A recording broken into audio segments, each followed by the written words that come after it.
অনেক বছর পর আজকে লঞ্চ জার্নি করব।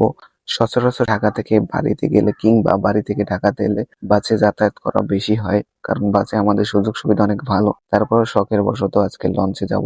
লঞ্চেও তো রাত 9টা ছাড়বে, তার আগেই চলে এসেছি, তাই লঞ্চের চারপাশটা একটু ঘুরে ঘুরে দেখছিলাম। আশেপাশের পরিবেশটা এত সুন্দর লাগছিল। লঞ্চ টার্মিনালের কাছে খুব সুন্দর একটা রেস্টুরেন্ট ছিল, যার ভিউটা খুবই চমৎকার লাগছিল। সন্ধ্যাবেলা যখন ওর প্রতিটা লঞ্চের লাইট গুলো জ্বালিয়ে দিল, তখন দেখতে খুবই জোশ লাগছিল। প্রতিটি লঞ্চের কালারফুল লাইটিং দেখতে সত্যিই খুব অসাধারণ লাগছিল। সন্ধ্যাবেলা লঞ্চে ছাদ থেকে সদরঘাটের ভিউটা আরো সুন্দর লাগতেছিল। অনেক অপেক্ষার পর রাত যখন 9টা 18 মিনিট, তখন আমাদের লঞ্চটি আস্তে আস্তে সদরঘাট থেকে ছেড়ে যাচ্ছিল।